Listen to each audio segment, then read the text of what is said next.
Hello everyone, I am Pushpita Chanda. I am TA for this session, Newtonian Mechanics with Examples. I'm a PhD student at IIT Delhi and University of Queensland. So, first of all, I want to remind that for after 1 hour, this session, 1 hour 15 minutes after that, this session will collapse.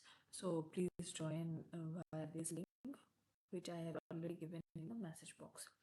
So let us start today's class.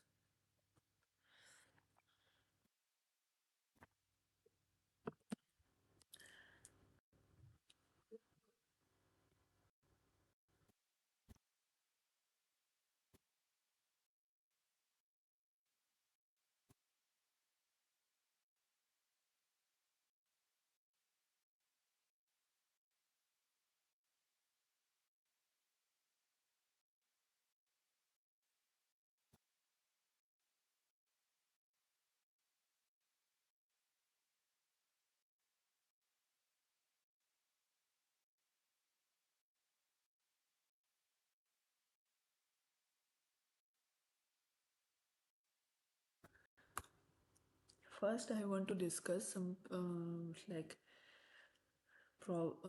stability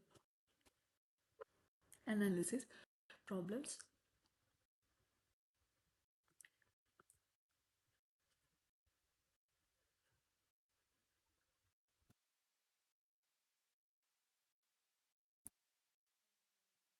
So,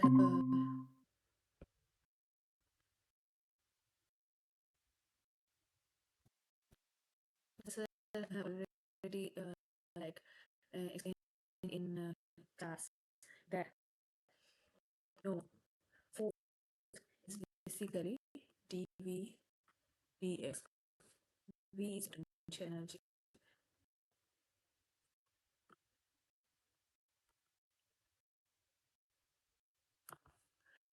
So for stability, dV dx should be 0. Okay. Then there is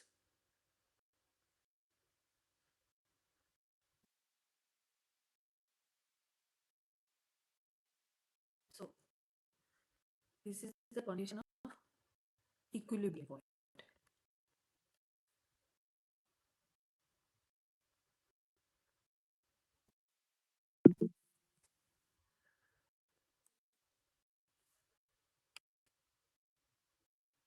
So for the stable point, we want another condition, that is we like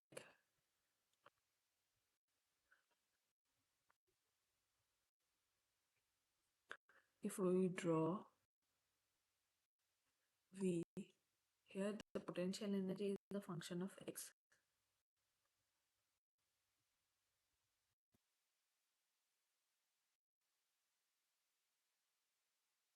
So if we draw V versus x curve, let's say that is how V looks like in V versus x curve.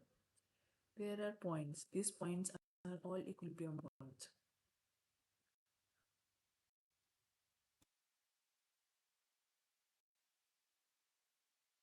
A, B, C, D. But not all are stable points. For stable points, we want minima like A and C. So for minima, the condition is that VD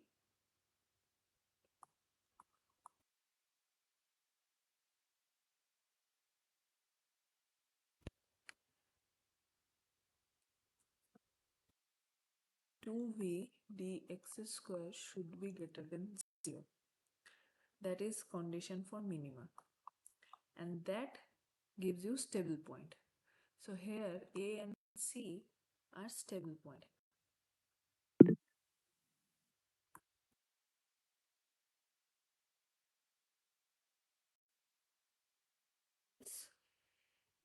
Siddharth. Yes, ma'am. Sorry for interrupting you between the class. Ma'am, one thing I couldn't able to understand, why did you write that d2v by dx is to why not dvdx? That I didn't get. dvdx gives you equilibrium point, that will give you a and b c d all the points. But as you can see that b and d is not stable point.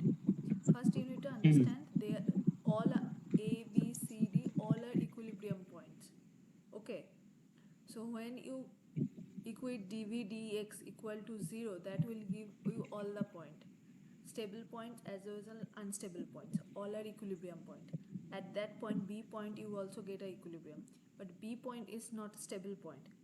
You want to get a stable point, that's why you need to do you need to know what are the minimum points. So you can see a and c are the local minimas here. So for minimum point, you know from the differential calculus analysis that you need to get the minima. So that's why you need to write d2v dx2. You need to like equate after getting the points a b c d. When you equate dv dx is equal to 0, you will get some points, x is equal to say a, x is equal to b, and all those things. Now you need to know where is the stable point and who's at the unstable point. For that you need to do the analysis d2v dx2. If it is greater than 0, then it's minima, and that is give you stable point. Does that clear Okay, your ma'am. Got your question? point. Yes, ma'am. I got. Thank you, ma'am. Thank you. Okay.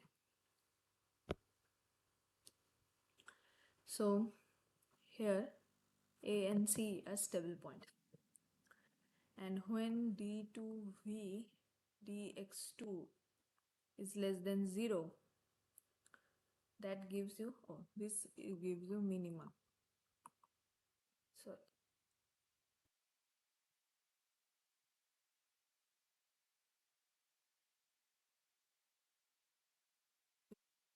maxima. So the maxima points are not stable point, they are unstable point. So here B and C, B and D, sorry, is unstable point.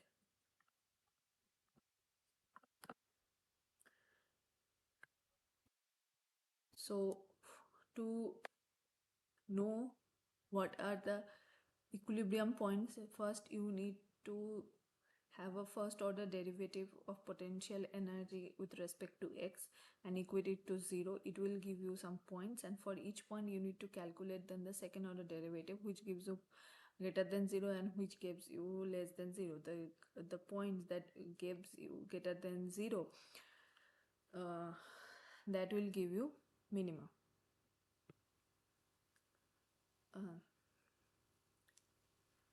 uh, it is basically the in mathematics you have already done that in higher secondary level, how to find the maximum points or minimum points of a function. It is simply like that only. But with physics, that force is equal to the derivation of potential energy. So basically, uh, when you equate force is equal to 0, at equilibrium point force is equal to 0. That's why dv dx, we put dv dx is equal to 0.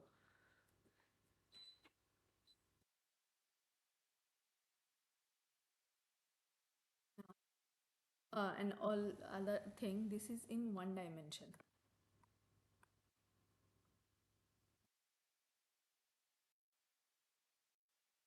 So for two dimension, there is equilibrium criteria.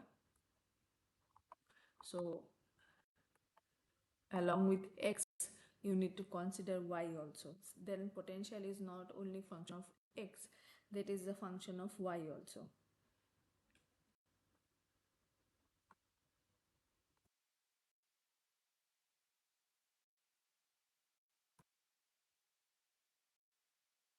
So for equilibrium point,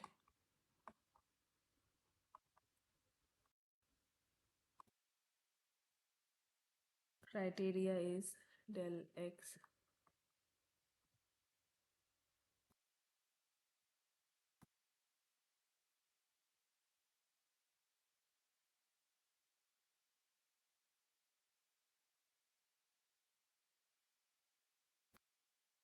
So here you must have noticed that it is a complete derivative and it is only partial derivative.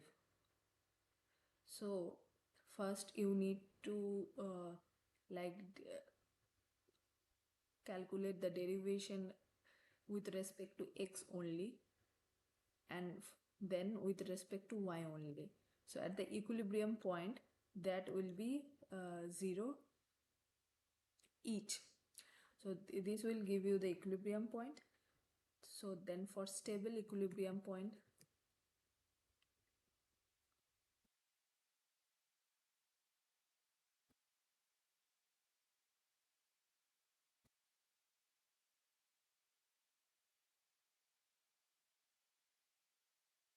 at stable equilibrium point here x naught y1 y naught gives you the stable equilibrium point.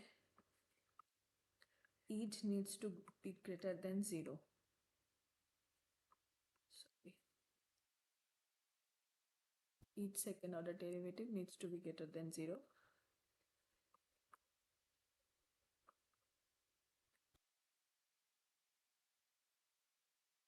Stable equilibrium point. And also here when like x and y axis both are like involved, here is additional condition for stable equilibrium, which is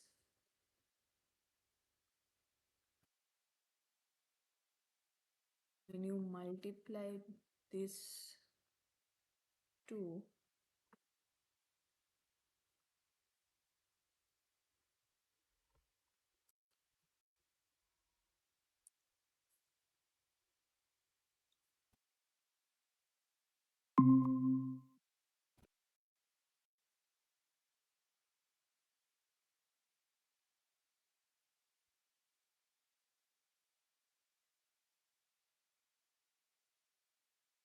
it should be not equal to, it should be greater than del square del x del y v xy whole square. So basically then you need to differentiate potential with respect to y, then that value has to be differentiated with respect to x. That's the meaning of del square del x del y vxy. And for unstable equilibrium, the conditions are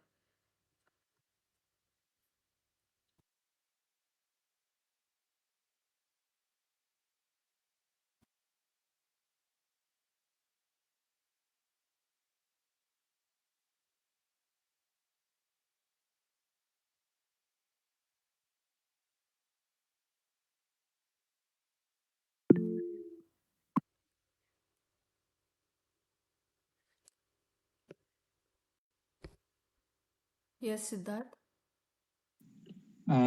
Yes, ma'am. Ma'am, one question I would like to ask Yes. is that if we perform a Taylor series expansion on that equal form that the del v of the dv by dx we perform. So, ma'am, do we really get can we get the equilibrium condition for it if we If we perform a Taylor perform series expansion? Taylor expansion, not dv dx on v, you need to perform the Taylor expansion. Okay. So, ma'am, if we perform a Taylor expansion on V, so, ma'am, do we get the equilibrium condition? And, ma'am, if we get, then what will be the nature of the equilibrium? If we plot a graph, then the graph will be at the minima, as we have explained just now. Yeah. So if you Okay, ma'am. expand v in a Taylor expansion, so you will get the term dv dx. Okay. And its coefficient will be Yes, x ma'am. minus x naught. X minus X naught. Okay. Okay. And ma'am, Then you will if we also are get perform a d to v yes, ma'am. dx2 and other higher terms. Okay, ma'am. Okay. Then like Yes, ma'am. higher other higher, you can neglect the higher power terms. Then you will left with a v naught x and plus some dv dx with x minus x naught. Okay. Sometime you need Okay, to ma'am. ignore dv dx, and like for equilibrium dv dx will be 0, right? The next Yes, ma'am. For equilibrium DVDX is zero. Yes, ma'am. Yeah, for equilibrium dv dx will be 0. The next term will be d2v dx2. Like you need you want that part, but otherwise it will be only v naught x naught, which will not like get you any point, because it can be anything straight line, or like as a dc curve, like straight line, or just like a plus something and all. So from that d2v dx2 you will get its coefficient will be x minus x naught square. So basically Okay, you ma'am. will get a like a parabola kind of thing. A parabola kind of a thing we will get. And if we assume the fact that since the entire system is in equilibrium, so the minima of that will act as a harmonic oscillator. Yeah, If we consider, yeah, you consider that is a harmonic oscillator, and from that you need you can also obtain the frequency of that harmonic oscillator. okay, ma'am. Oh, okay, I got your point, ma'am. So if we perform a Taylor series expansion onto the entire function of the V, so we Yeah. will get so the coefficient will be x minus x naught. The coefficient will be. Hmm. So, ma'am, from there, if we on neglecting the higher order term, which is 1 by 3 factorial and 4 factorial, all those terms is we neglect. And if we stick to that and 1 by 2 factorial term, so we can simply get the harmonic oscillator equation for a spring system, spring mass system. Yeah. And from there, if we compute it, we can simply find out the frequency as well as the time period of that. Yeah. So the time I can. frequency is the inverse of time period. Yeah, I am going to do the mathematics for you, but since you asked, I have already explained. I will just show the mathematics. Okay. Okay, ma'am. Thanks a lot, ma'am. Yeah. Okay.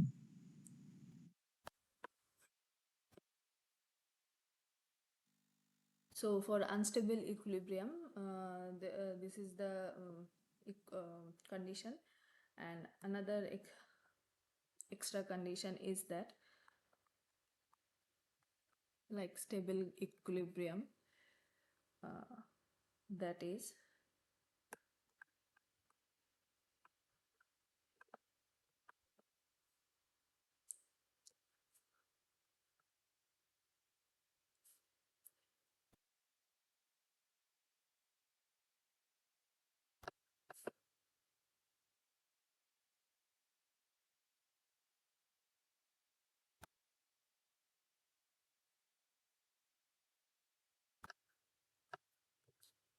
so here you can see that the second condition for the stable equilibrium and for the unstable equilibrium both has that this is greater than, needs to be greater than 0 of that whole square. Okay, but if what if it is become less than 0, so that becomes saddle point.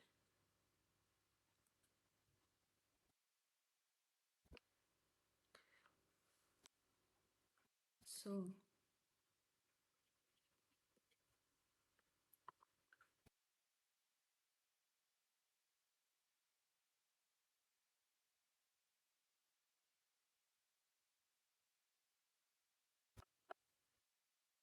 when that happens,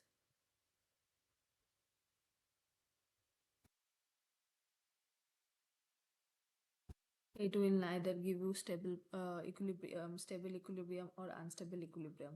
It depending on the situation, it can be both sometimes.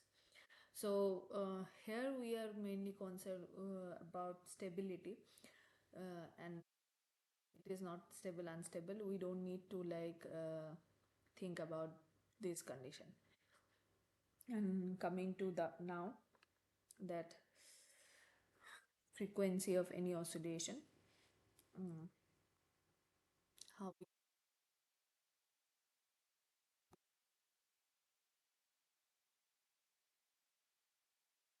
how we can know the frequency of any oscillation. So let us assume that a particle m is moving under a potential like this. For no, we know the frequency will be omega root over k by n. But what happened that when we don't get a potential like this? So how can we like compute k? What is k then? That's the point.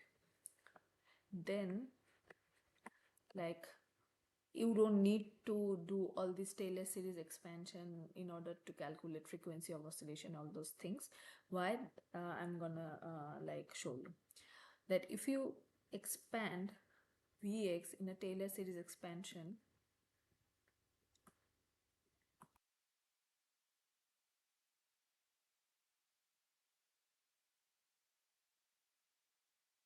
point x naught, which is the equilibrium point, stable equilibrium point,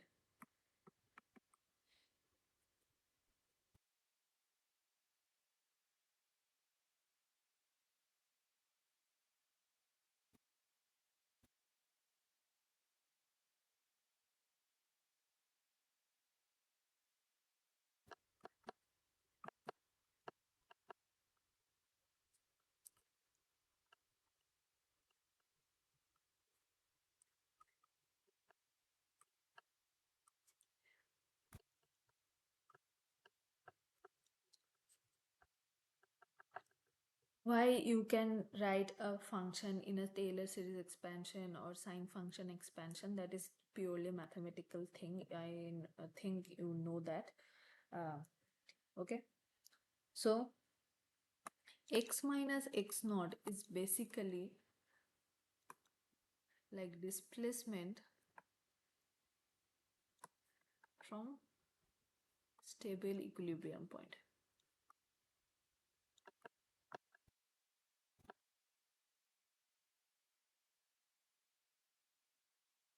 Okay, for stable equilibrium, dv dx will be 0 at x is equal to x naught. And if x minus x naught, it's small, like not x minus x naught, if x naught is that small, we can write it x. Here we don't need to write it x, but when dv dx becomes 0, then the Taylor and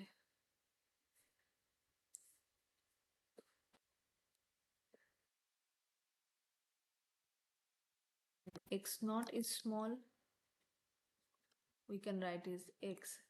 But when x minus x naught is small, like that is small enough, then we can ignore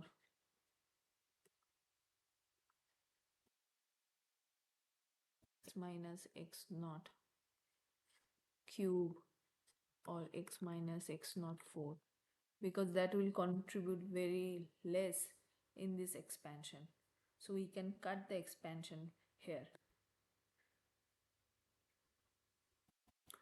So x minus x naught is small. That means that displacement from the equilibrium is very small, like not in kilometer.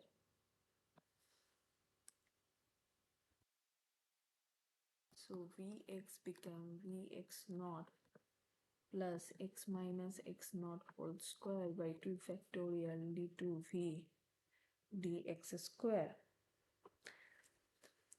Now compare like with the harmonic oscillation potential, half of kx square, 2 factorial is 2.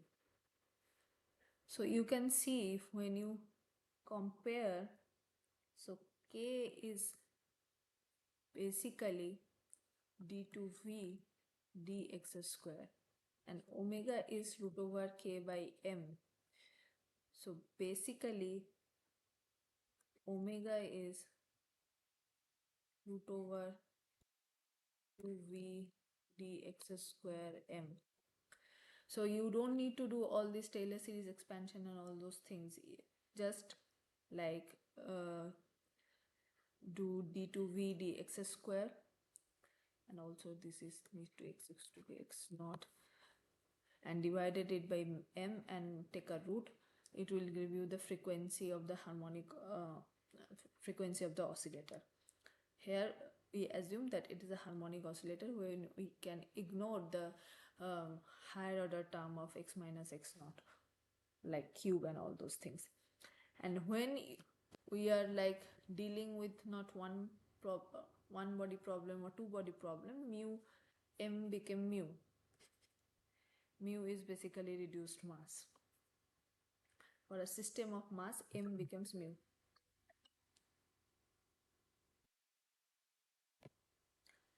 So now move on to some equilibrium question.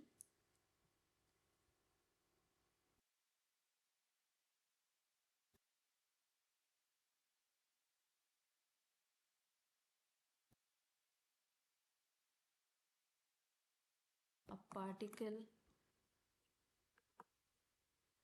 of mass m is moving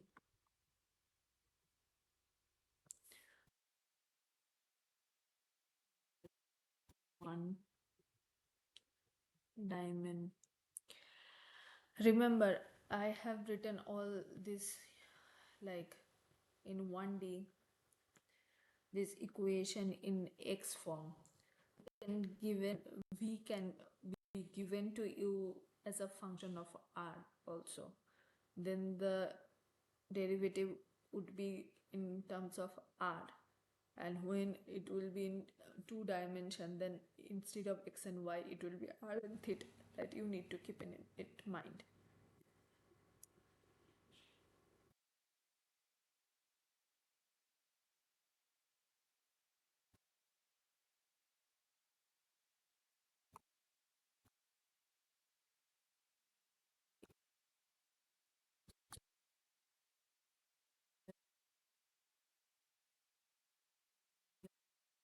Zero, find the equilibrium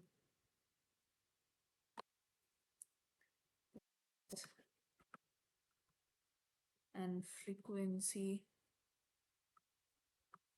of oscillation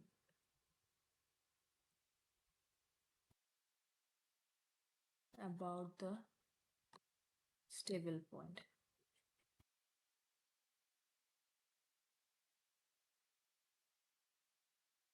So first we need to find the equilibrium points, that is basically dv dx equal to, we need to equate it equal to 0 to find equilibrium point, because we know at equilibrium point force will be 0, which means dv dx will be 0.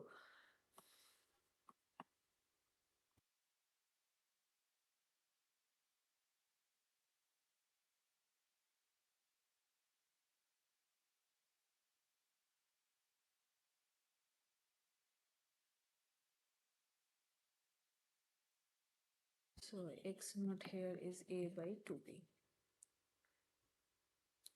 And here we only get 1 point. Let's check it is a stable equilibrium or unstable equilibrium.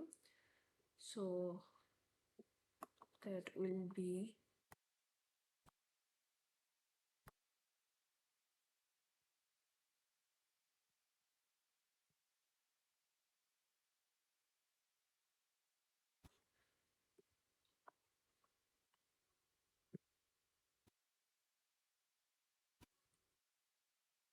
b. So this is a stable equilibrium.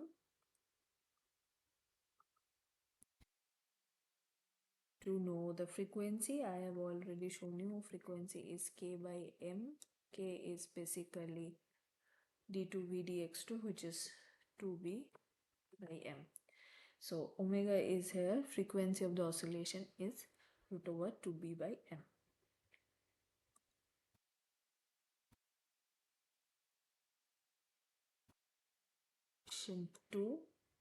Question 2 is potential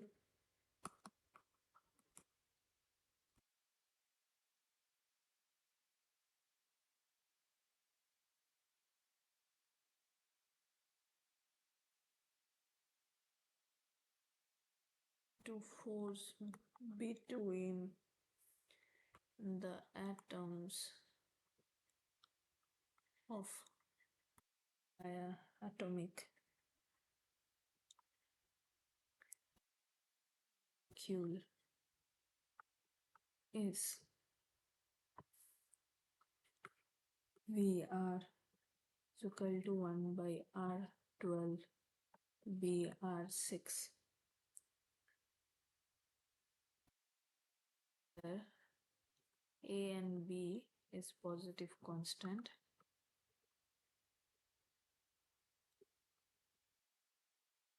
R is the distance between two atoms.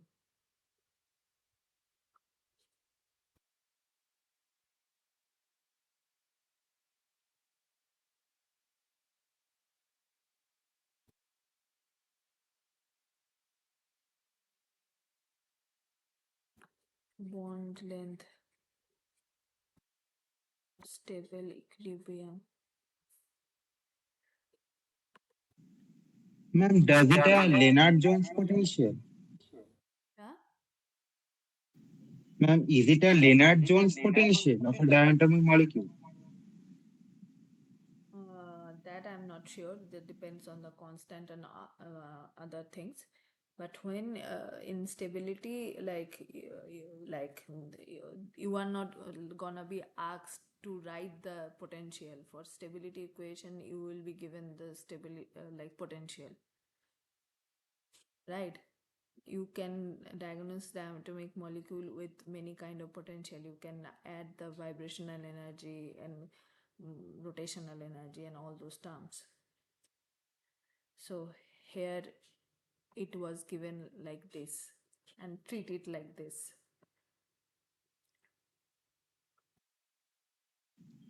Okay, ma'am, got your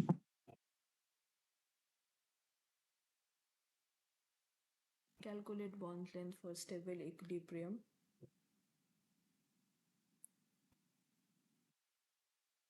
And also the frequency.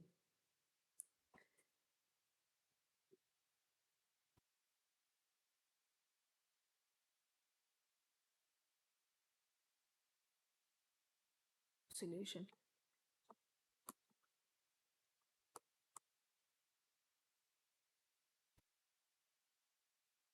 of atoms if of each atom be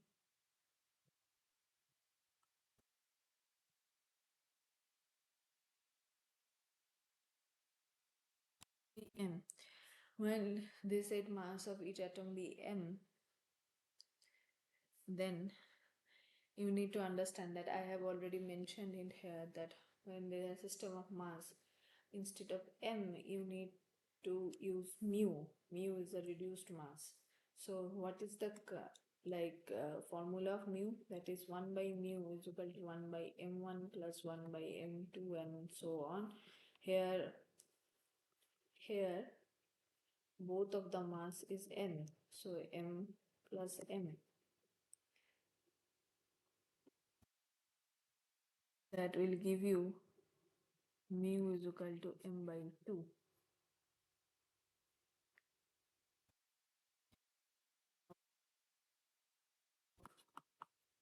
For equilibrium point, you need to calculate dv by dr and equate it to 0. So dv by dr is here.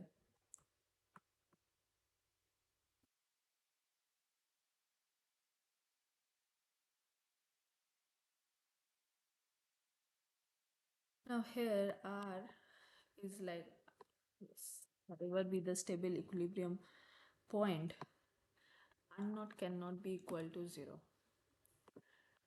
So you can take it common.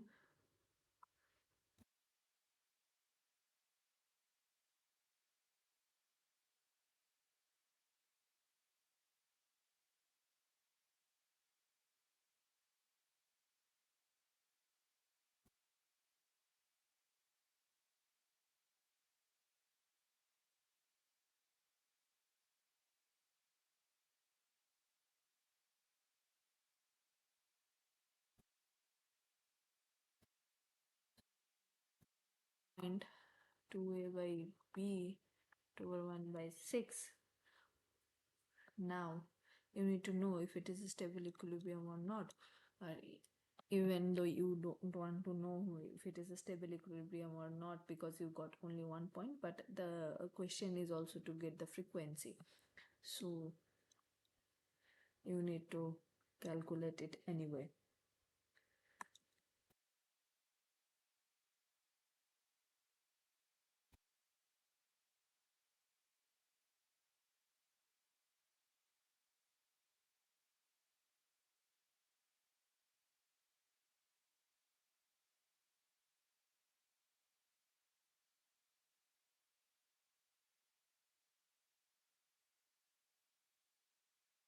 Write it here like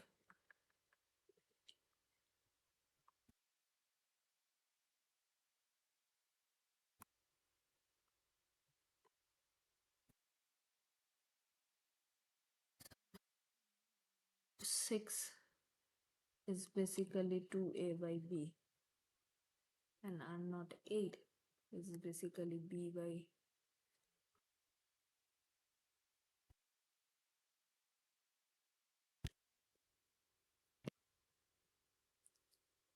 2a by b 8 by 6. So d2v dr2 becomes b by 2a 8 by 6, 12 into 13a 2a by b minus 42b.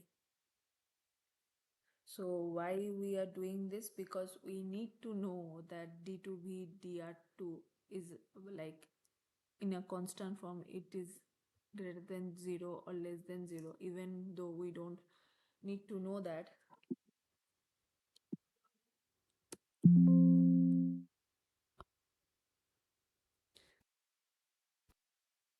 Though we don't need to do that, we need to like also know the frequency.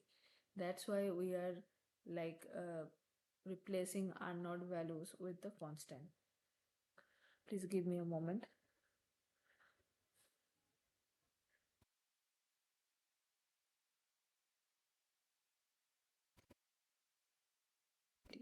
Closed.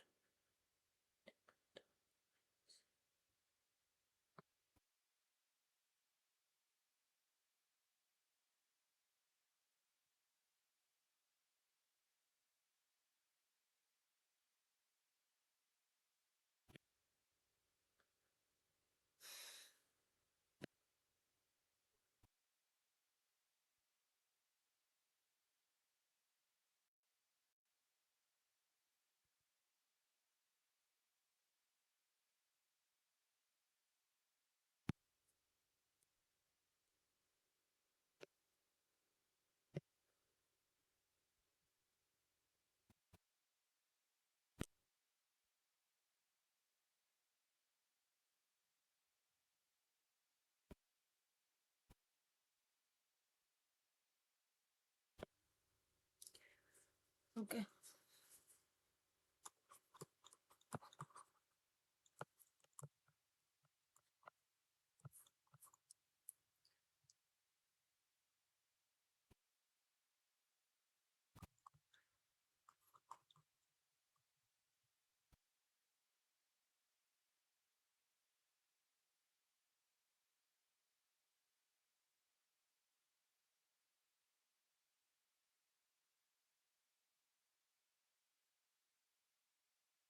This thing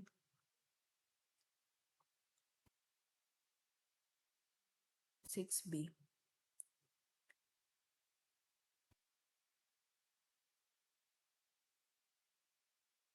This is basically 18 by 1/3 b 7 by 3 by a 4 by 3. Oscillation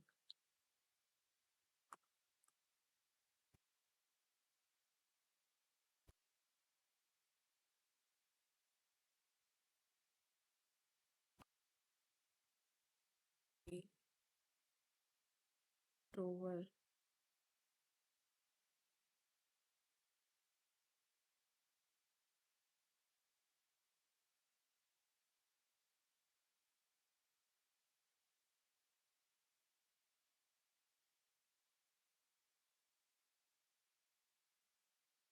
further, but after this it will do.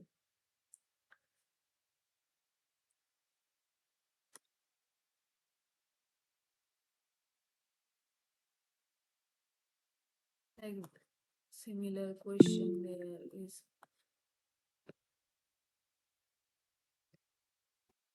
yes, Madhuwala. Ma'am, Yeah. please recap the second question, ma'am. Yeah. Can you need me to repeat the second question? Yes, ma'am. Yeah, yeah, okay, okay. No problem. Thank So in the second question, what has been asked that you have given a potential for atomic molecule. Okay. So the potential is A by R to the power 12 minus B by R to the power 6. So here A and B is constant. We don't need to worry about it. It is constant with respect to R that we need to remind. And R is the distance between the atoms. So they said that we need to calculate a bond length for the stable equilibrium. Basically, we need to calculate a value for R for which the diatomic molecule will not break, and also the frequency. So basically, uh, we need to do what we need to do. We have given the potential, we need to derivative it and equate to 0. So we need to do the derivative of R12, A by R12 minus B by R to the power 6. When we do the derivative, we get this. Okay. So we know we can see that R to the power R naught, because we have assumed that equilibrium point is R naught, and at equilibrium point this will be 0. So when we are equating it with 0, we already put R naught in place of R. So we can take common R naught 7, and the rest will be this thing. So from here we get R naught value. Okay. And the assumption when we take R naught to the power 7 common is that R naught not equal to 0. That's a common assumption. So we also get the value of R naught, which is 2a by b to the power 1 by 6. Now we need to calculate d2v dr2 for two reasons: to know if this is a stable equilibrium or not, and also for the frequency calculation, because omega is equal to the frequency is k by mu. As I have mentioned already, that when there is not one mass but system of mass, we need to go to the reduced mass, that is mu, and k is d2v dr2 here. So we have already took the derivative for first time, and now we need to take a derivative second time. So minus 12a will be constant when we take a derivative of 1 by r naught to the power 13. Here it will not be r to the power 13 because it is mathematically wrong. It will be r. Then after derivative you can like put r is equal to r naught. So 1 by r to the power 13 derivative will be minus 13 by r to the power 14, and we have written r is equal to r naught. So we'll get this. Now to simplify this, that we cannot say a frequency in terms of r naught when we know the value of r naught. So to simplify the value we get here, we can take 1 by r naught to the power 8 common, and we will be left with these things. Okay, so we know the value of r naught 6, which is 2a by b. So if the value of r naught 6 is 2a by b, then the value of r naught to the power 8 is 2a by b, 8 by 6. Now we have put the value there. So 1 by r naught to the power 8 is b by 2a 8 by 6. So basically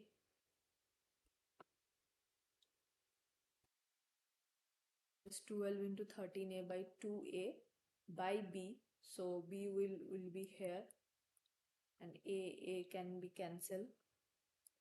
So basically it will be 16 into 13b minus 42b, that is equal to 36b. That's how we came the value here.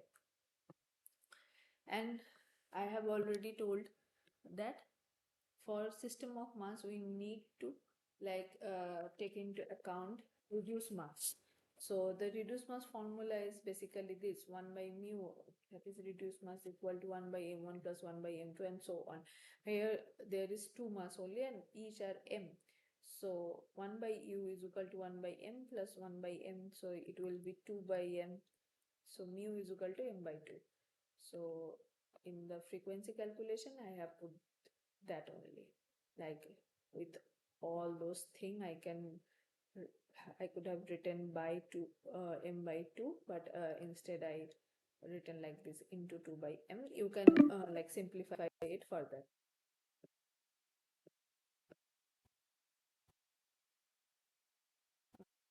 Hello, is that okay, or do I need to like okay, thank you.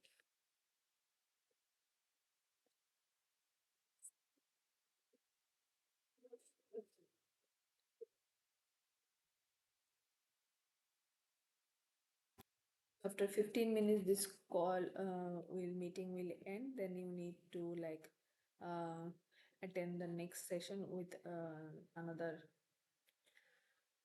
link.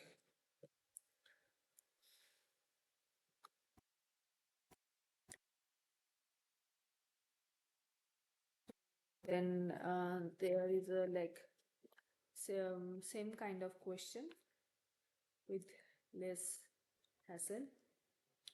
A particle is moving under potential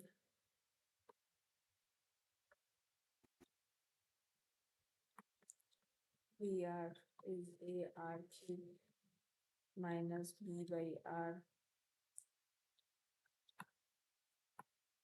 Calculate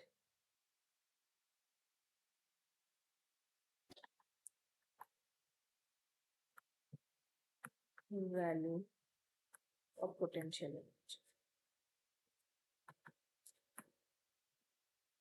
So here we need to find the minima and put the value of R in the potential energy. You will get the minimum of potential energy. Let's check.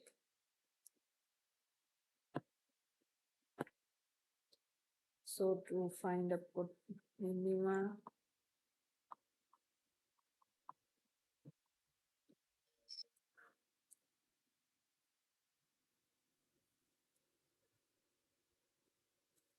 minus 2a r naught cube plus b by r naught square.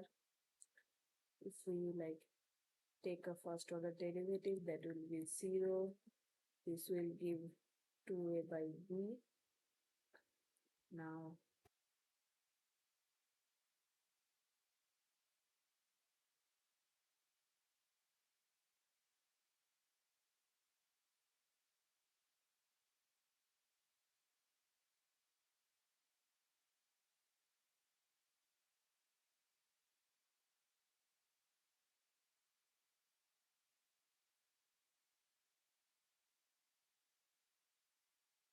okay, now you need to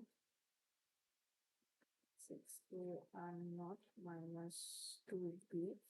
When you put the value of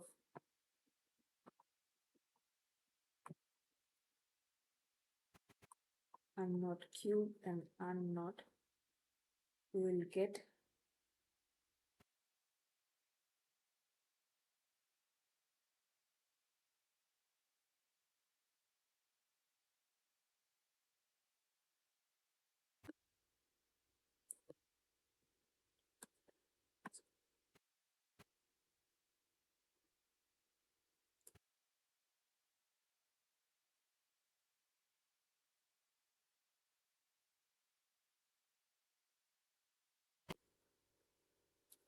So this is basically 0. So this is a minimum point. Potential energy will be putting the value of R naught in the potential VR.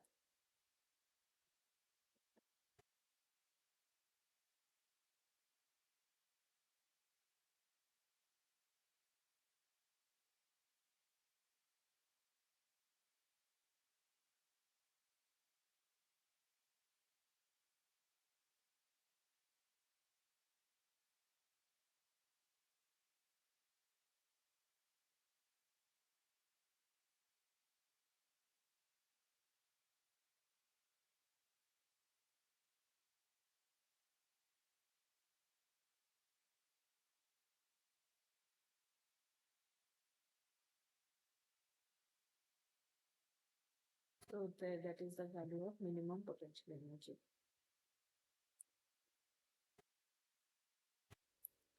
Now moving into a more complicated question.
So here it is given that a particle of mass m is moving under potential. Initially the particle was at rest at a stable point.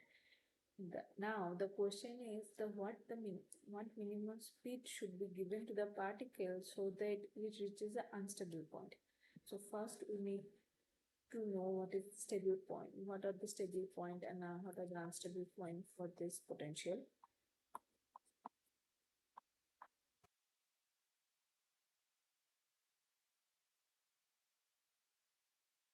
So basically it's not square minus 2bx not will be 0. So here x naught can be 0 or 2b by 3. So one of these 2 point is stable point, another is unstable point.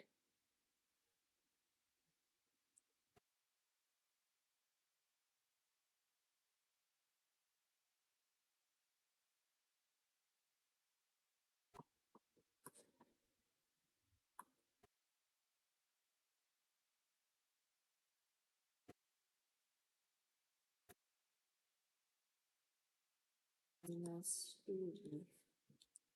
Now d2b dx is equal to 0. It will be minus 2b.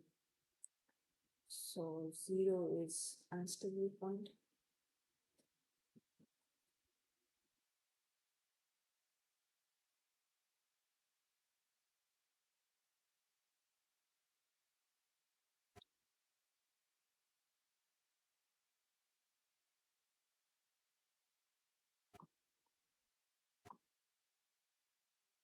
x is equal to 2b by 3a, then it will be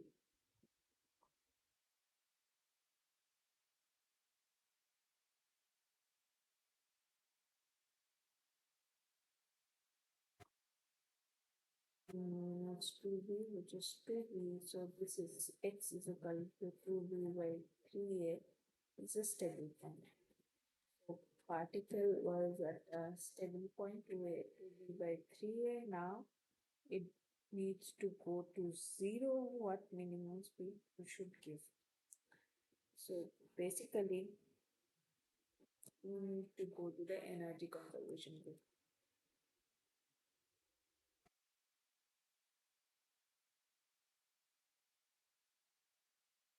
So the energy at x is equal to 2a by 3b should be equal to energy at x is equal to 0. So energy at equilibrium point, stable equilibrium point should be equal to energy at unstable equilibrium point. So kinetic energy plus potential energy at x is equal to 2b by a should be kinetic energy plus potential energy at x is equal to 0. So, so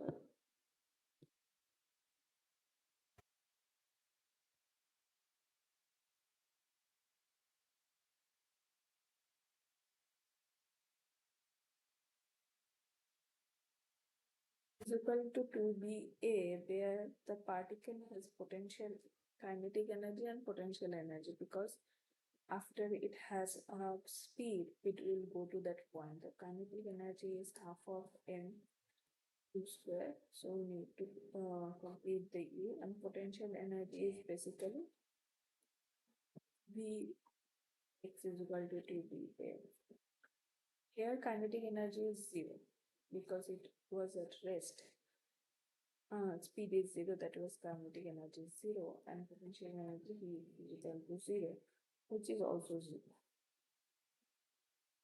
So half of m u square plus, here it is a 2b by a whole cube minus b 2b by a whole square is equal to 0. So after all the calculation, it will become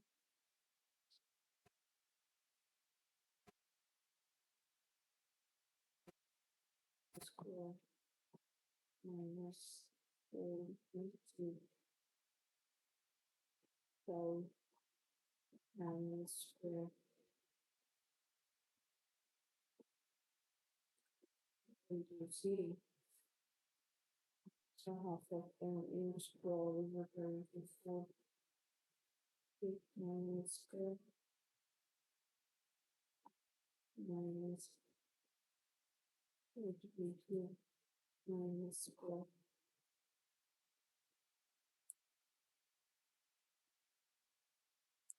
So u square will be minus 2 by m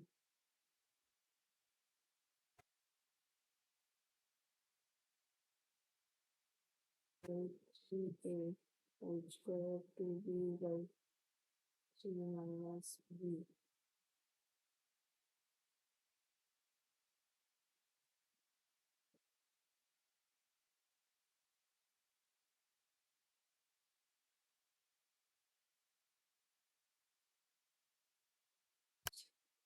Not 9, that is 27.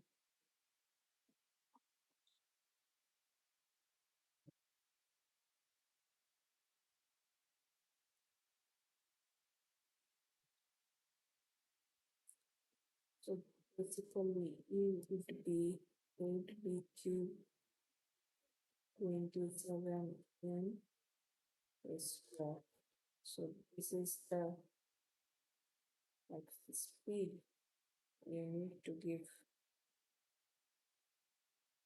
to the particle at x naught is equal to 2b by 3a to make it move and go to the x is equal to 0 point.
So basically, I calculate the lambda that due to energy conservation with the kinetic energy I equal to be by A equal to kinetic exponential energy at x is equal to. Hello. Ma'am, can you explain energy conservation rule too? Yeah, energy conservation rule says that energy at S is equal to 2b by A will be equal to energy at x is equal to naught.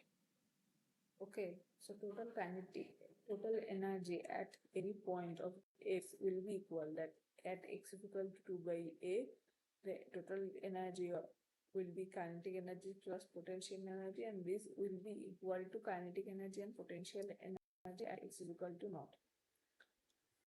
So the kinetic energy, like here it is said that when the system is at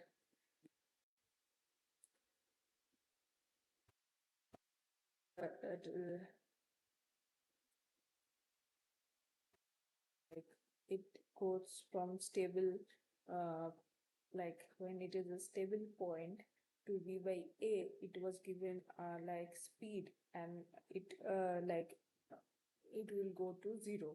So at 2b by a it was given a speed, so that is half of mu square plus there is potential.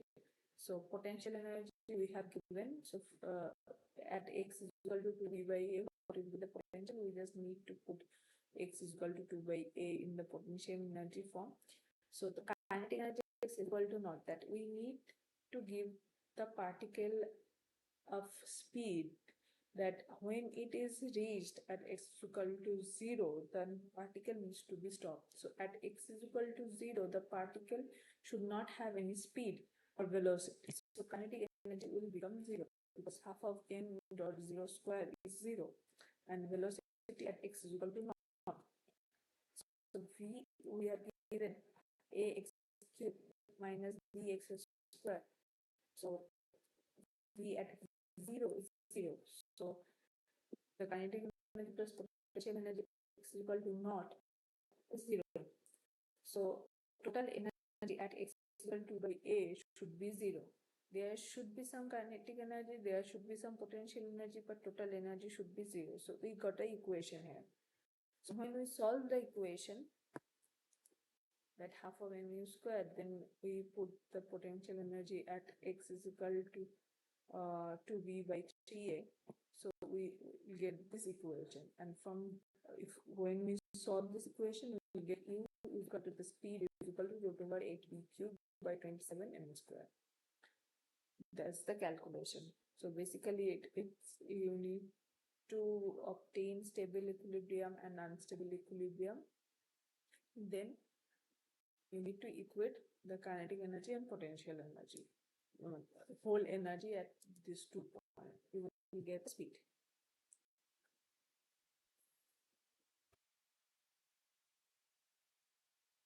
So basically, we can now move into the second topic, which is some friction point, friction problems.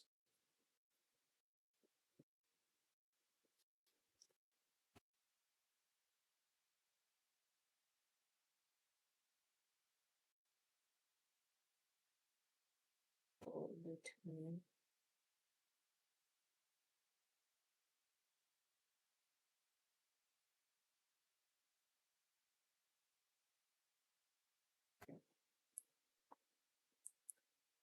so frictional force. So let me start with some frictional force problem. First, a very simple problem. A block of stone of mass 100 kg is resting on a horizontal concrete path.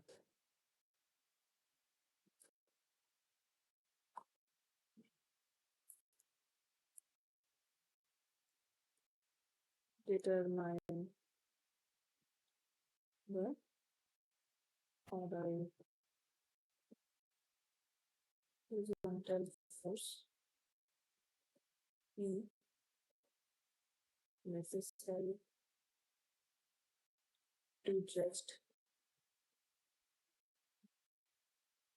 cause the block to slide if the coefficient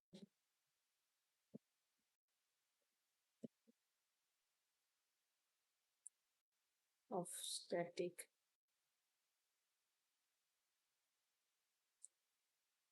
friction is 0.5. So free body diagram, the mass is weight is 100 kilo. So mg will work here. So normal will be at this direction. So we need to give a force P in that direction. The force will be mu, static force will be this. So force due to friction is mu into normal. So basically P is mu Rn. And what is Rn? Rn is basically energy, like the normal force here, like if we consider four columns equation, if x is equal to 0, if y is equal to 0, from f is equal to Rn equal to mg, from fy is equal to mu Rn. So mg is 100 into 9.8 and mu is equal to 0. So we need to give 490 Newton force to slide the block just.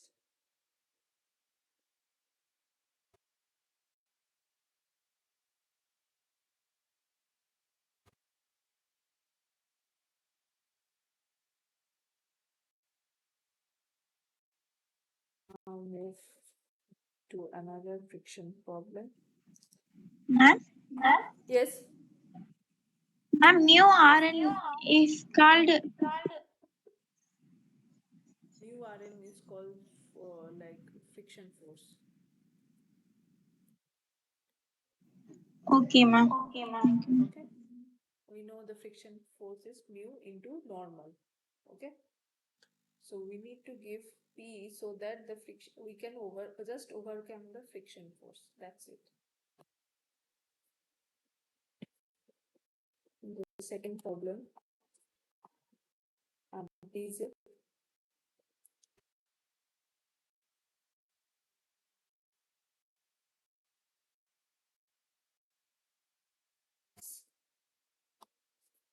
stationary on the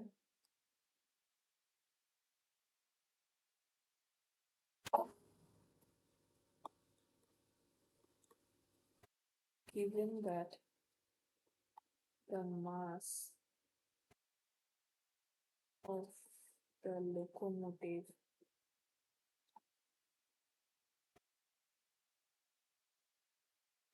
is 45 ton.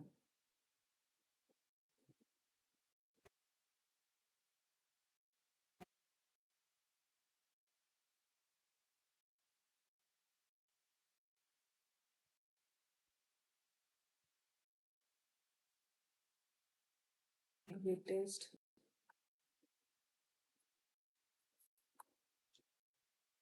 bar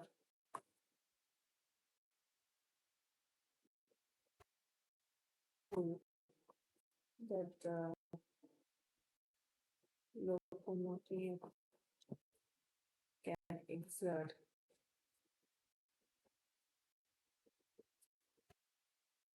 if the coefficient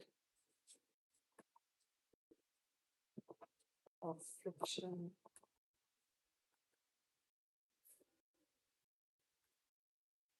between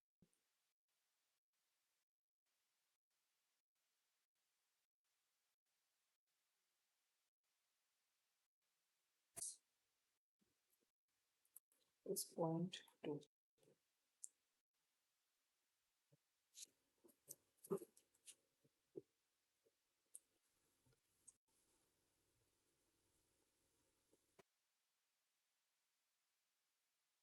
So this is basically not another question. The first question, instead of book, we have a locomotive now. The same thing. The weight will work in the downward direction, and normal will be in the right direction. So there is like imagine engine. So the engine needs to give a pull. So it needs to work towards like if engine is pulling this direction, force will be working in that direction. So basically the same thing like the first equation.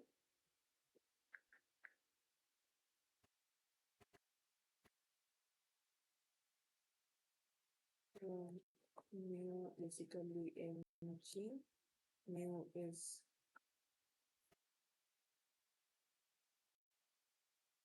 45 tons. So we need to put it in kilogram into 9.8. So when you multiply all this, you get 0.2 into 45 into 1000 into 9.8.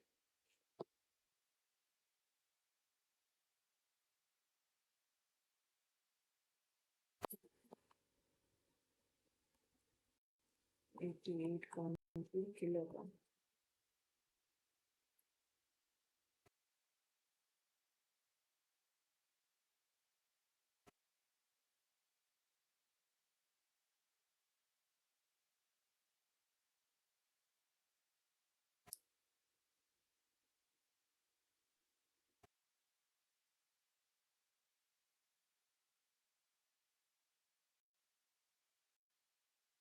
Now,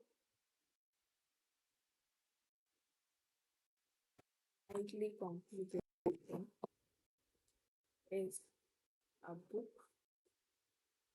of mass 1.5 kilo is held vertically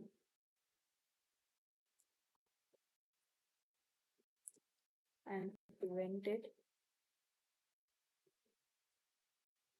from falling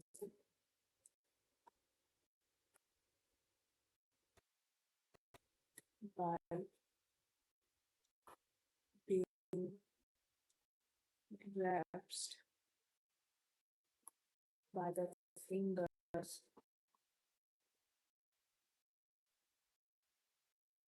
of one. What? minimum clamping force must be exerted by the fingers if coefficient of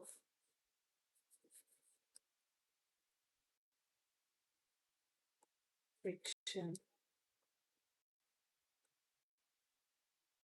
is 0.25. So basically, a book is being collapsed by this. So what minimum force I need to do? It's a very everyday type of situation. So first we need to draw a free body diagram. So when we are collapsing like this, we are putting force like this. So normally this way mg will work. This is the direction of n. This is the surface. So like if we like use the crabs, it will move in this direction. So the friction is working in upward direction. So it will be mu n. Frictional force is always mu n, and we are giving force that is P. So again, we need to write the force balance equation. That is Fx should be 0. So here and F1 should be 0. So 2 into is here.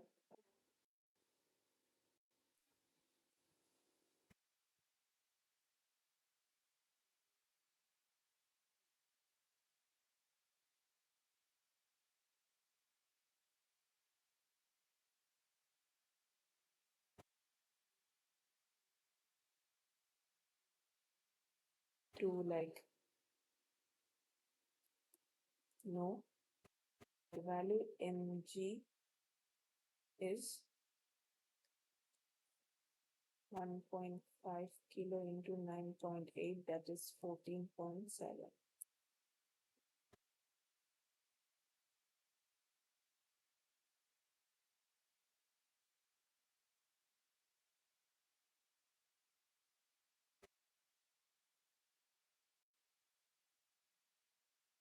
Is 1.5 into 9.8 into 14.7 by 2 into 0.25. So you will get that n, and here consider that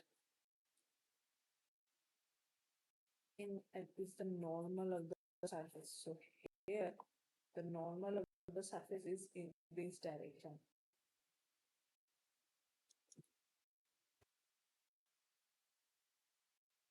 Basically, n is equal to P. So P is 29.4 Newton. Yes, have you any question? Do you have any question? Ma'am, why act two normal forces, ma'am? Okay, two normal forces because we are acting force in two directions. There is two circles, right? There is one finger in this direction and there is one finger in this direction. So there is frictional force in this surface also and this surface also. Okay, that's why two direction, two frictional forces and two normal forces. All right. Okay, ma'am. Okay. So when you like hold a book, like you cannot hold a book like this, right? Even though I am like holding this with two like finger, with one finger it will drop, definitely drop. So you hold a book like this, you need to put the force in two surfaces. That's why there is two frictional force working. That is why I want to discuss the problem.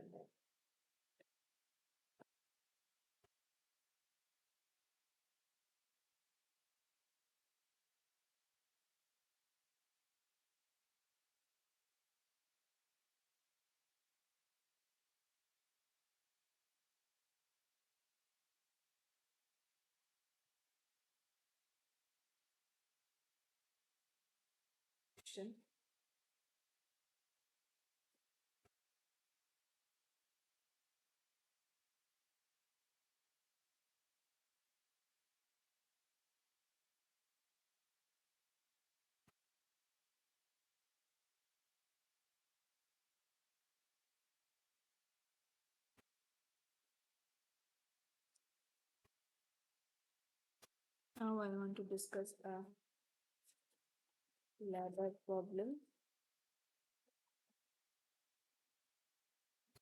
Ladder is given.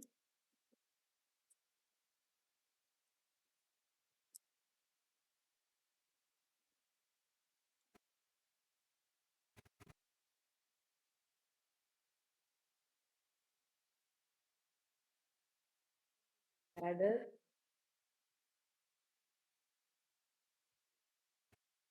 the length of ladder is 5 meter. This is 3 meter, and the mass of ladder is 12 kilo. A man of 60 kilo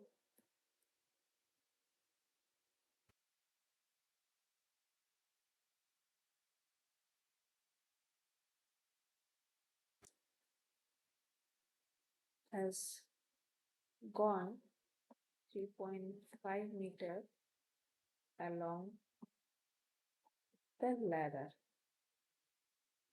and whole system is stable. Find the coefficient of friction.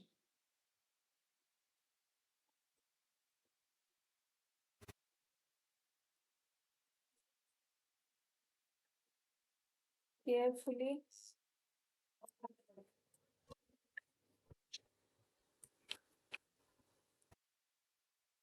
try to understand what has given. Like this is 5 meter. Along this direction at 3.5 meter, so this is 3.9 meter, there is a man. Okay, his weight is working at this direction.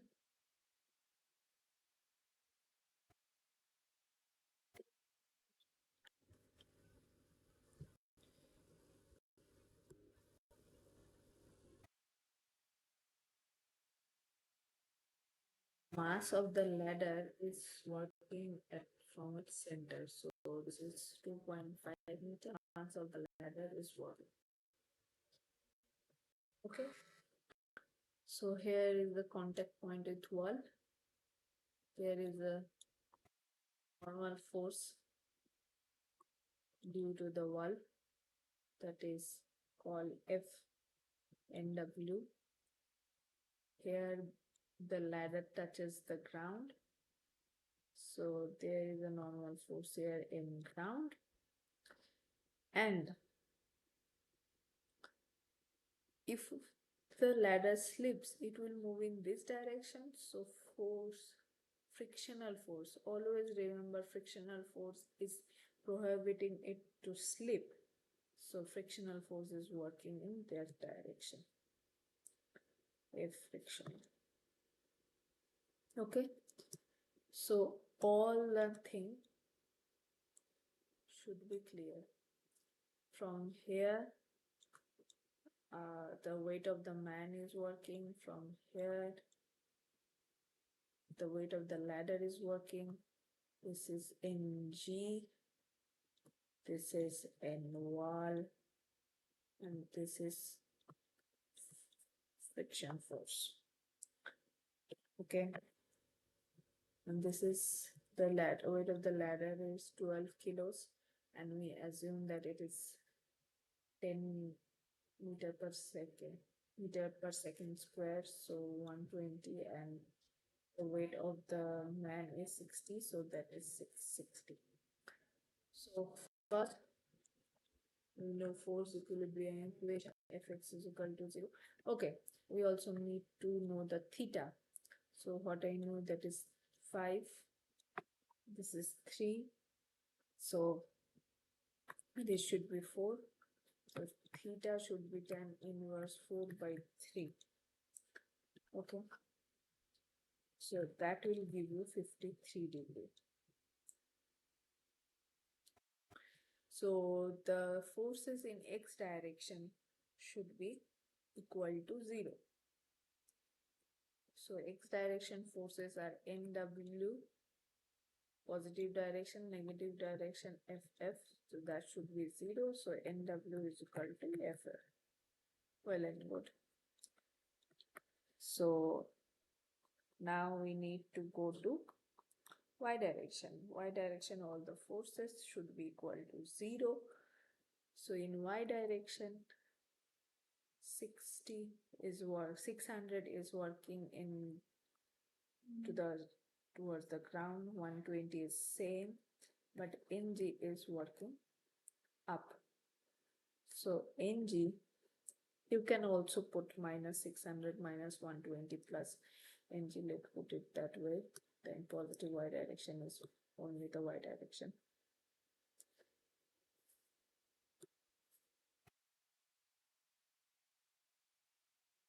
$720 Newton.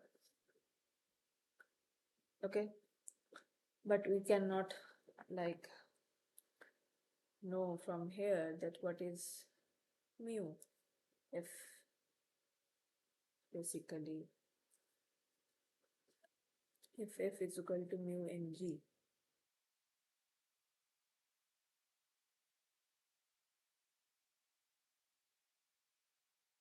So we need to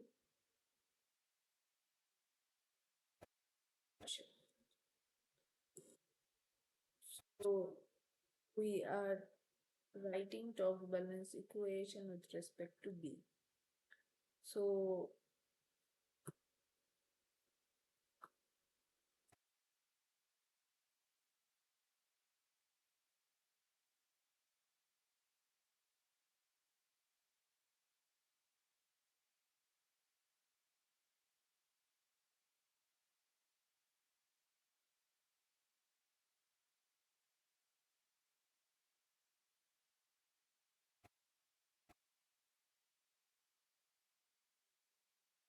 torque is basically force into R perpendicular. Good.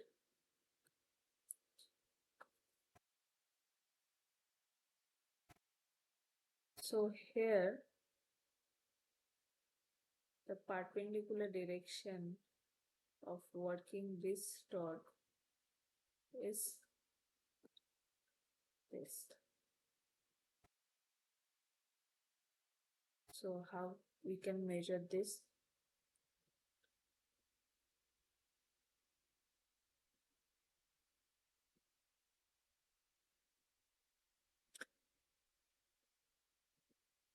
This is basically 2.5 cos theta, and perpendicular direction of this is 3.5 cos theta, and this is also this force is also working. So perpendicular direction to this is this. This is basically 5 sine theta, which is 4, because we can see this distance and this distance as same. So basically torque due to 600 and 120 is in out of the plane of the paper, and torque due to NW is inside the paper.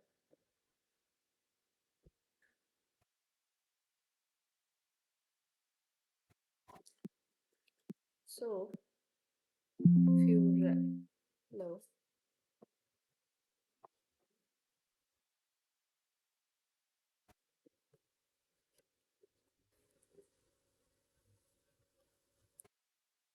Torque balance equation, so it will be 600 into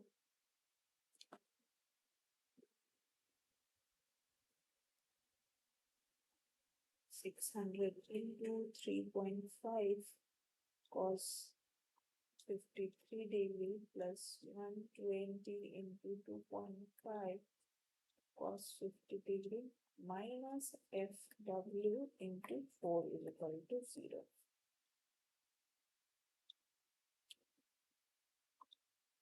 I've said that FW or NW, sorry, alright, NW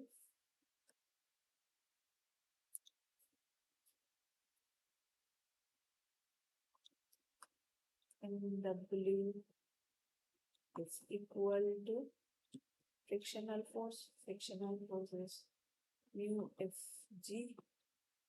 Mu, we know Fg is 720. So putting all these values here, 600 into 3.5 cos 53 degree plus 120 into 2.5 cos 53 degree is equal to NW into 4. So it is basically mu 72 into 4.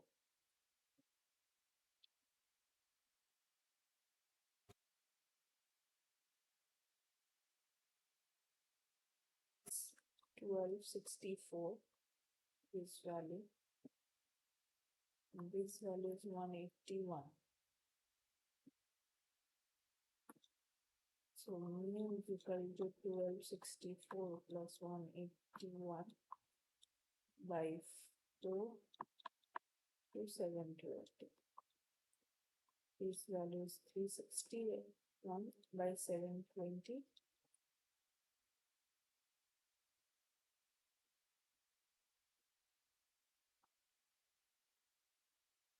So 361 by 720 is almost 0.501. So this is the frictional force. Similar kind of question can be given and can be asked that tell if the ladder is in stable condition. Let me discuss that question also.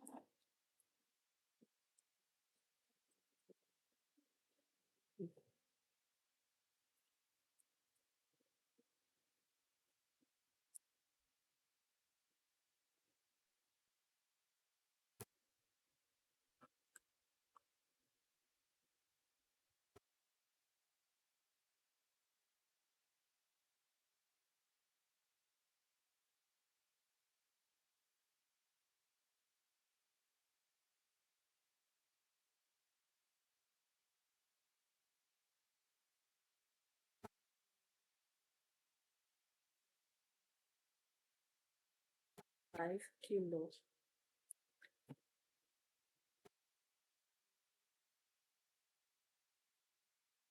7 meter long ladder against a house with the bottom of the ladder 2.5 meters away from the wall.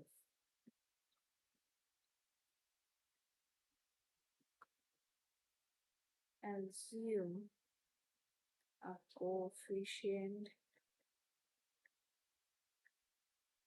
of friction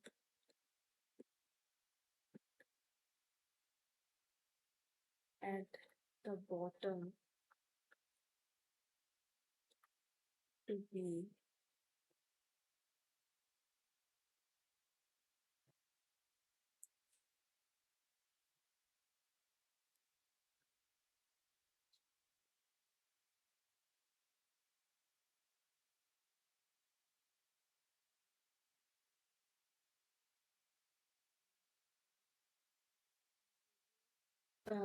like question where we did not like consider any coefficient of friction at the top. Here there is a coefficient of friction at top and the bottom same. 0.5 and 0.2 between the top of the ladder and the wall is the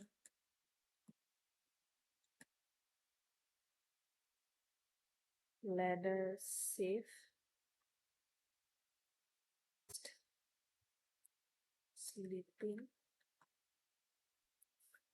when the boy is 3/4 of the way to top.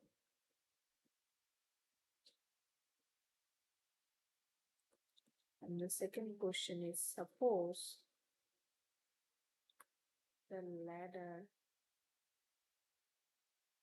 is at 45-degree angle. Is it safe against slipping?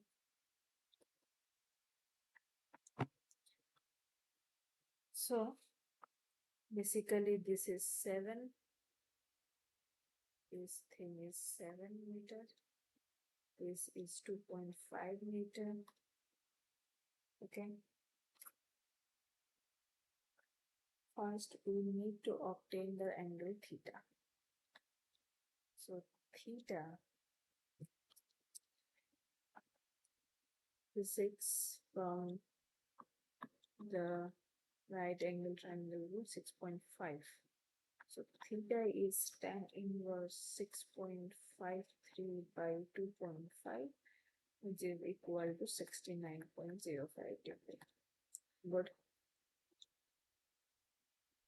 So draw a free body diagram like previous.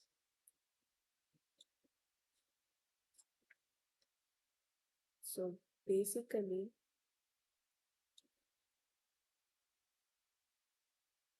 he has gone three-quarter of the length of the like ladder. So 7 into 3 by 4.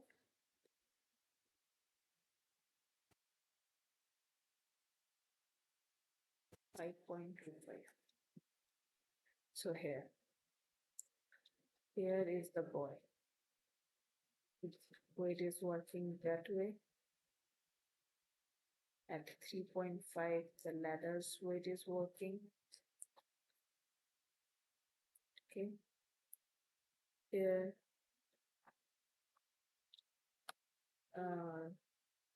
like normal force due to ground. This is normal force due to like wall.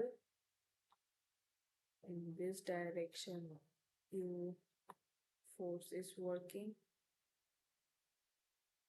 like we can say that it is bottom, so UB, and this direction UT,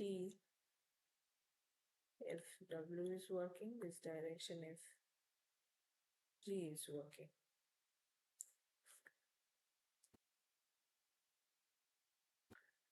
Okay, so all here both the UB and UT is given, so you don't need to go to the torque and all those things, but you need to know how, if that is stable or not. So you don't need to obtain any value, but still calculate the torque and all those things to know if there is a stable equilibrium or stable system. So be 0 in x direction, 2 of the thing is working, that is in positive direction mu bf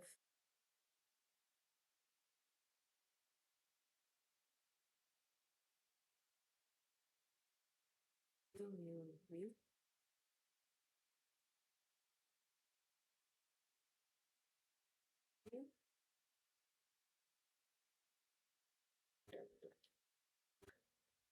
Now in y direction we need to consider the force balance equation, all good. So in y direction, in positive direction mu t r mu t f w is working.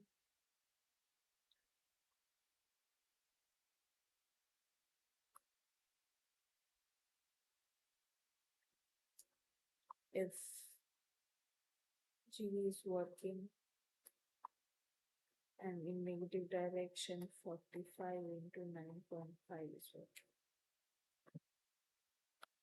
Here one thing that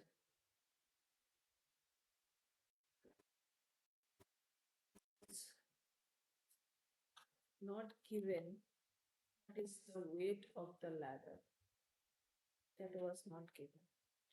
And that was not given, we cannot like point this thing.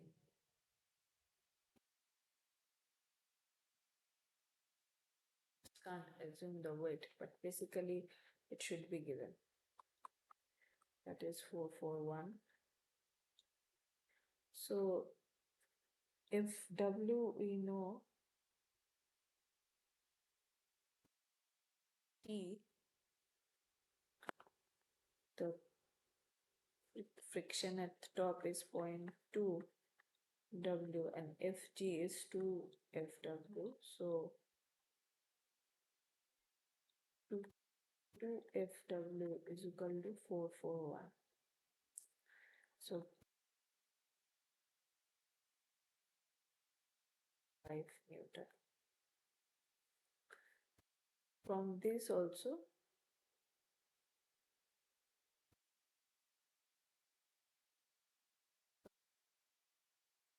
is mu T Fw. So mu T Fw is 441. It's 2 Fw.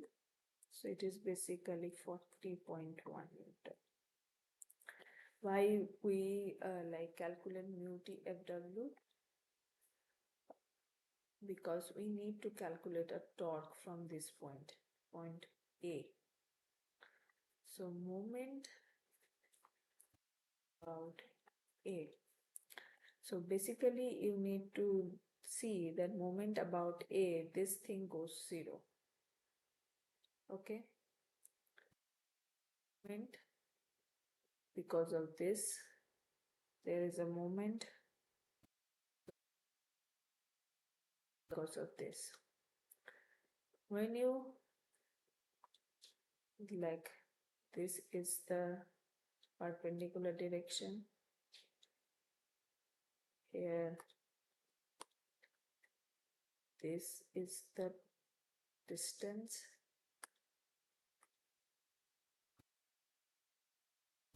FW distance.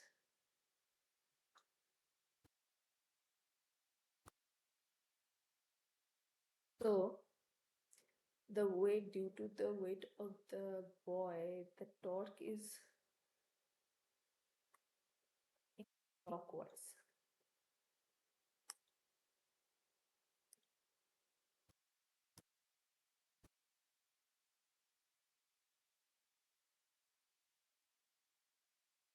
But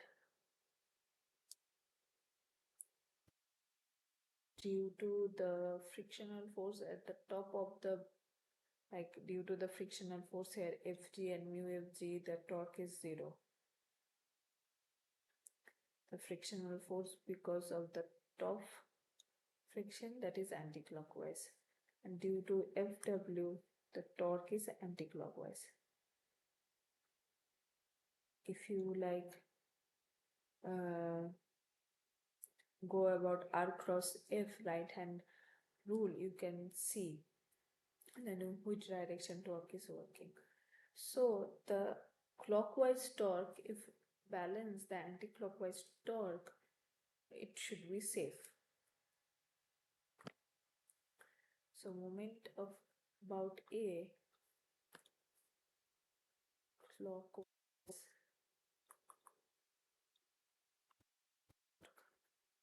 is 441 into 5.25 cos theta. That will be 826.87 Newton meter. And anti-clockwise torque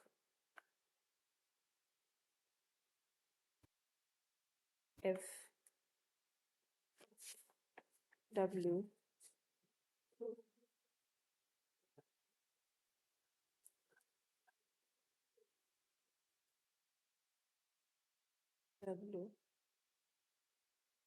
into 6.53 plus mu T Fw into 2.5.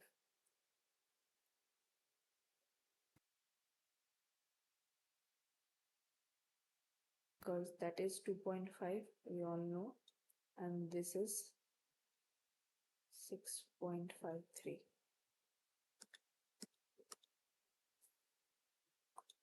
So Fw we know is 200.45 plus 6.53, and this is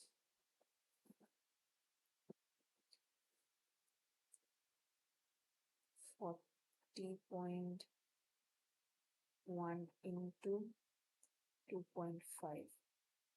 So when you calculate them and add them, that is 402.5 Newton meter. So basically clockwise torque is that and anti-clockwise torque is that. And these are the maximum clockwise and anti-clockwise torque. So here anti-clockwise torque will not like overcome clockwise torque. It will balance. So the situation is stable. Not that perfect stable, but is stable. Now we need to calculate if this will work for 45 degree. So for 45 degree, nothing changes just because this theta changes.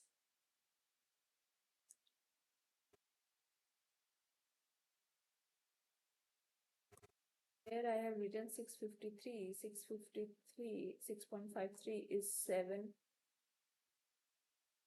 sine 69 degree.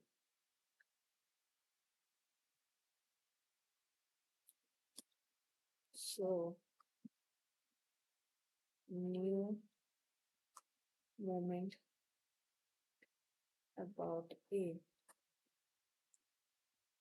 that will be 441 into 5.25 cos 45 degree. So this will be clockwise torque. if the angle would have been 45 degrees.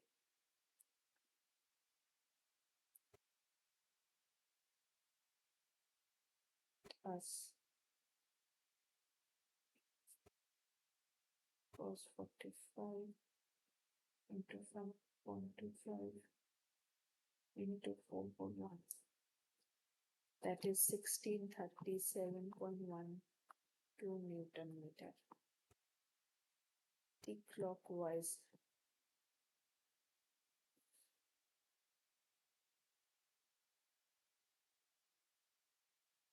FW, which is 200.45 into 7 sine 45 degree plus mu TF W, which is 40.09 or 40.1, where I have written 40.1. It will be same as 2.5 because the no, it would have been not same. It is will be also 7 cos 45 degree. So because this is the angle theta, that is 45 degrees. So this is, if this is 7, this is 7 sine 45 degree. This is 7 cos 45 degree. So this will be the total anti-clockwise torque. Let us know what is the 4.200.45, that is 992.18 plus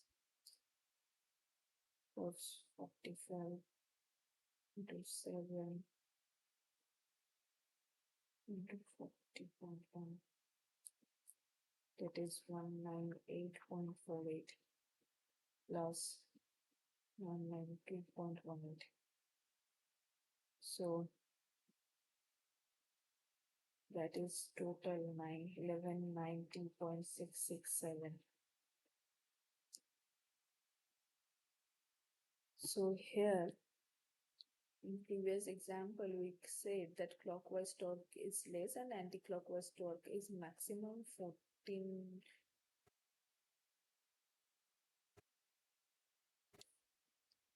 This is basically friction and normal force involved and they will not go to maximum.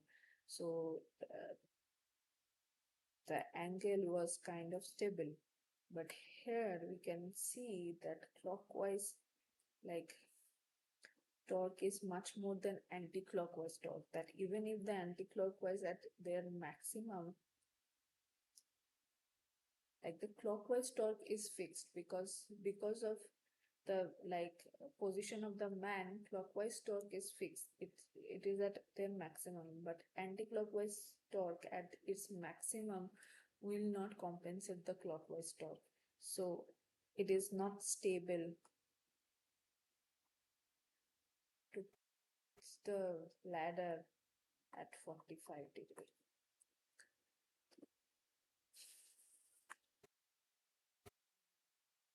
That's how we tackle like ladder problems. Last problem I want to discuss is a kind of principle of actual work problem.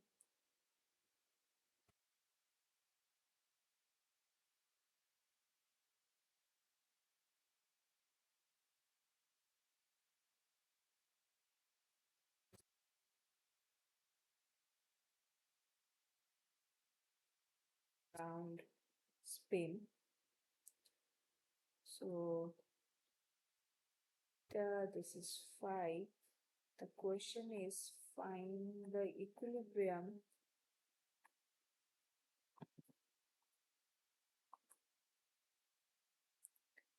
condition using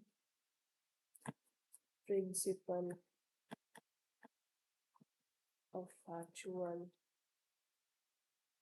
work.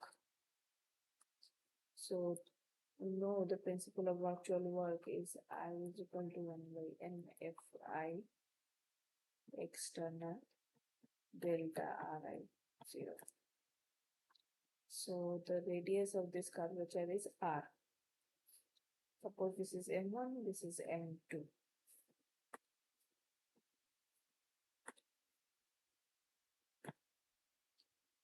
Okay. So at like this kind of spin,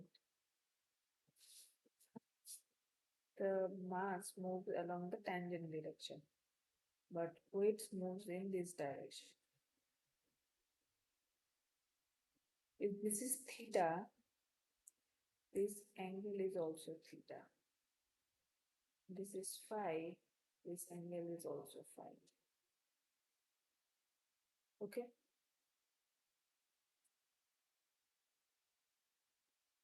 So this is basically 90 degree minus theta, and this is 90 degree minus phi. Del R1 is R theta, R delta theta.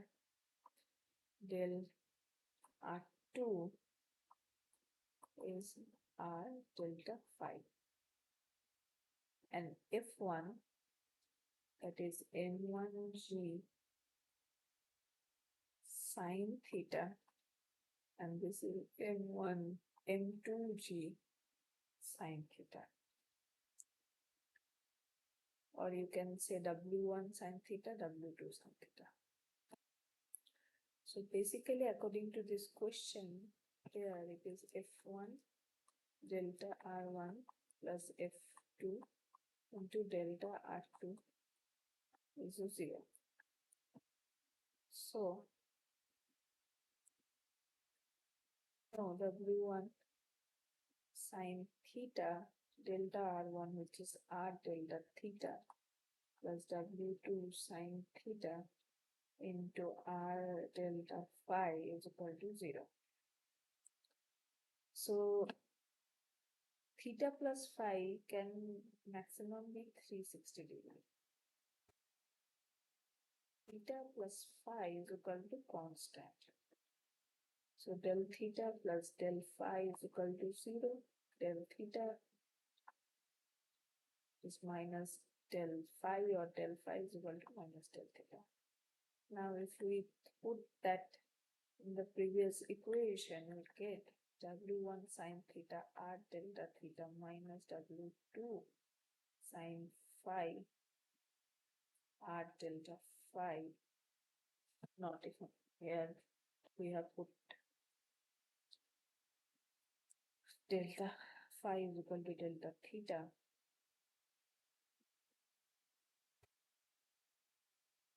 Okay.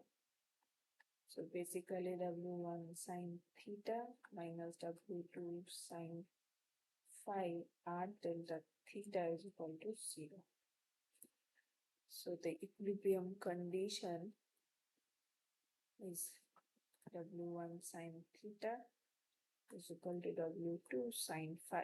This is the equilibrium equation. We can say that M1 sine theta is equal to M2 sine phi. This is the equilibrium condition. So basically, we reach this equilibrium condition from principle of virtual.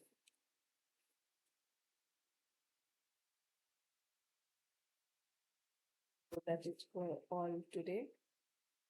Thank you. Let's meet in the next class.